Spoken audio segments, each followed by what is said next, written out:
આજે જો એમની હનુમાનજીની કૃપાથી, સ્વામિનારાયણ ભગવાનની કૃપાથી, એમની પ્રેરણાથી અને મારા રામચંદ્ર ભગવાનની કૃપાથી આજ બારેજાત ધામમાં આવા નાના એવા ભક્ત આવ્યા છે ભગવાનના. આ બારેજાત ધામમાં તમારું ભાવભર્યું સ્વાગત છે. આટલી ઉંમરે આ ભક્તિ જાગવી, આવા ધાર્મિક સંસ્કારો મળવા એટલે ધન્ય છે એમના માતા પિતા નહીં, તે ધન્ય છે એમના કુળને.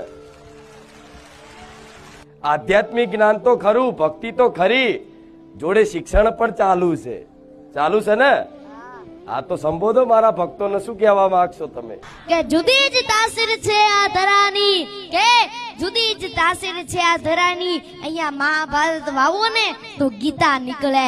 હજી દબકે છે લક્ષ્મણ રેખાવો, કે હજી દબકે છે લક્ષ્મણ રેખાવો, કે જ્યાંથી રાવણ પણ બીતા નીકળે. અને હજી કોઈ જનક બની ખેડ કરવા નીકળે તો હજી આ ધરતીમાંથી સીતા નીકળે.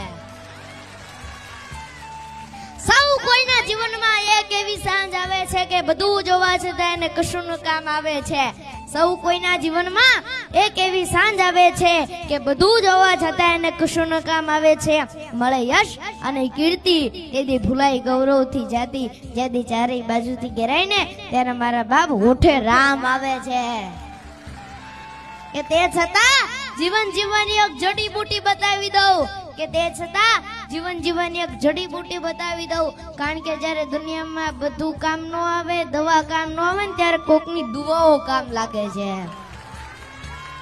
कि जो सर फिरे होते हैं इतिहास उन्हीं की लिखती है, समझदार तो लोग सिर उनके बारे में पढ़ते हैं. परख अगर हीरे की करनी है तो अंधेरे का इंतजार करो, वरना धूप में तो कांच के टुकड़े भी चमकती है.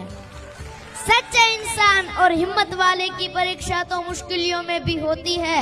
मार्ग सीधा नहीं था, बहुत कठिन था. અને હનુમાનજીને જેટલી રામમાં પ્રીતિ, ભક્તિ અને ભરોસો હતો એટલો બીજાને નતો. કારણ કે જેટલો ભરોસો મોટો ને એટલો ભગતય મોટો. કે શું છે આપણા ગુજરાતમાં, કે આપણા ગુજરાતમાં શું છે? આપણા ગુજરાતની અંદર તો એક જ આપણું ખૂંખાર મેલડીનું બારેજાત ધામ છે. બોલો રામ રામ, બોલો ખૂંખાર મેલડી માત કી, બોलिए मेलडी मात की, रामचंद्र भगवान की जय. जय श्री राम.